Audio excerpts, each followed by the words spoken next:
Hello mga kagala, ayan, uwi na tayo. Medyo maulan po ngayon dito sa Canada, ayan. Samahan niyo po akong pumunta sa North Rios. Malapit lang naman po dito yon. Samahan niyo ako at maglakad tayo habang hindi pa masyadong malakas ang ulan. Then we had to the sidewalks. Nakakapagod po, namin ginawa. Nag-waxing ako ng kiligili, full leg, lower leg, full arm. Ayan. Tuyo na naman yung labi ko, nakakainis. Ang tigas pagkatuyo. Kaya yung mga nila, school bus nila, yung mga nag-aaral dito.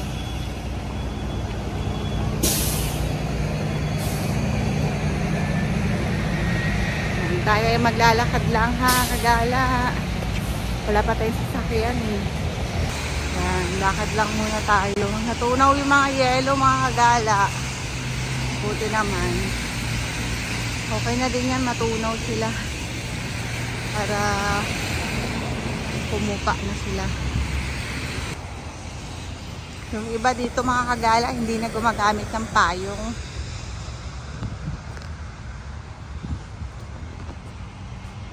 Ito na lang yung gamit ko kagala. Waterproof. Mamaya matutuyo din. Yan, tawid na tayo kagala. Diyan tayo sa likod ng building na yan. Bibili ng mga natin. Kailangan bilihin. Bibili lang ako ng ng palaman kagala. Kasi may tinapay doon, kaya lang peanut butter yung palaman. Ayaw nila kay ko yun. Gusto niya strawberry. Kaya bibilahan ko siya. Alam mo, masaya na ako na sila kumakain ng kain. Ayan. Ako kasi konting kain lang, tataba. Ay, grabe. Kakaloka. Ang swerte ng mga yung malakas kumain tapos payat pa rin sila, sexy pa rin sila. Mapapasa na all ka na lang. Grabe. Ako kasi hindi eh. Kahit konti lang kinain ko, tataba. Mas lalo na pag marami na. Ay nako. Ayan kagala. Medyo incline kasi yung daanan kaya hinihingal ako. Iba na talaga pag matanda na, no. Ang bilis hingalin, kaloka. Pa-sensitive din kasi itong katawan ko na to. Ewan ko ba? Pag A positive ba na blood, ma-sensitive ang katawan. A positive po kasi ako eh. Dati nagdo-donate ako ng dugo sa Red excuse me sa Red Cross. Kaso nga hindi na ako makapag-donate ng dugo. Nandito na sa Canada. Pag-uwi na lang. Naintindihan ko na ngayon kagala yung sinasabi ng mga matatagal na dito na Canadian citizen na sa una lang daw matutuwa sa snow. Kaya naman pala kasi sobrang lamig, sobrang maraming disadvantage, lalo na pag commuter ka, matagal ang bus, mabagal ang andar kasi madulas. Ayan, ngayon alam ko na. Tapos araw-araw ganito yung lalakaran mo kagala. Tapos malungkot pa yung paligid.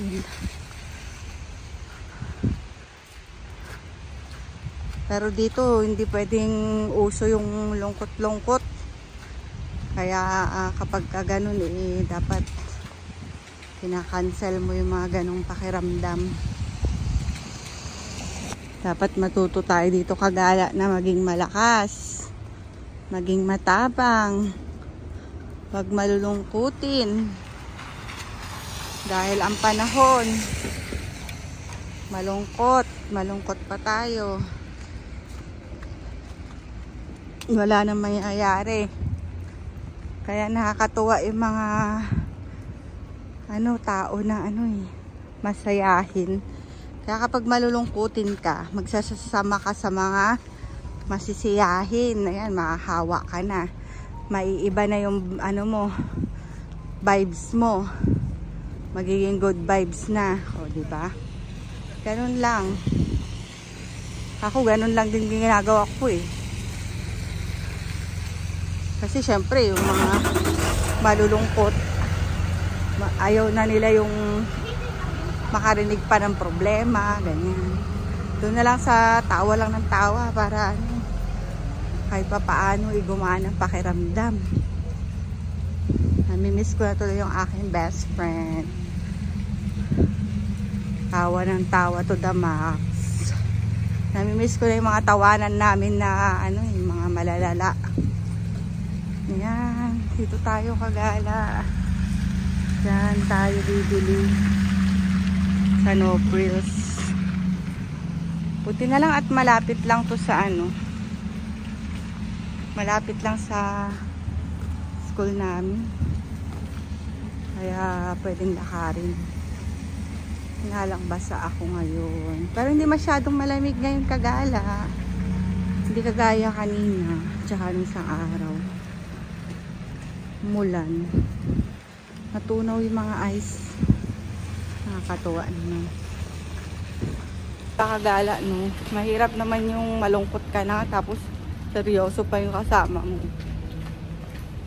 Kaya dapat hanap tayo ng mga kaibigan na positive, optimistic, masayahin.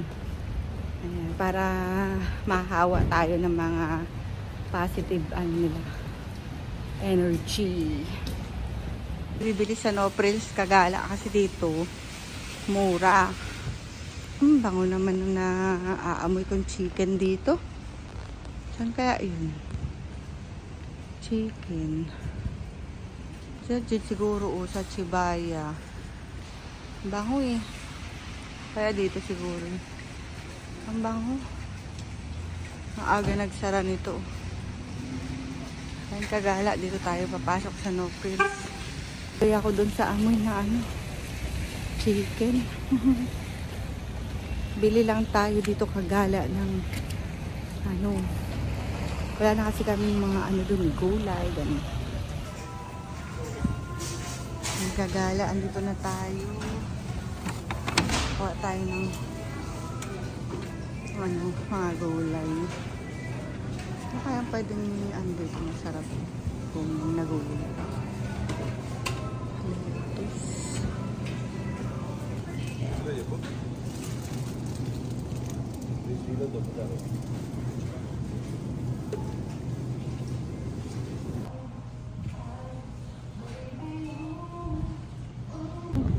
Nag-Uber na tayo mga kagala dahil malakas ang ulan sa labas.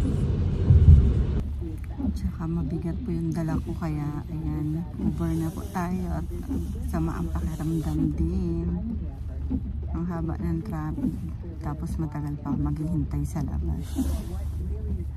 Malamig tapos hindi mo alam kung anong oras yung bus, kaya nag-Uber na lang po ako. Total malapit lang naman.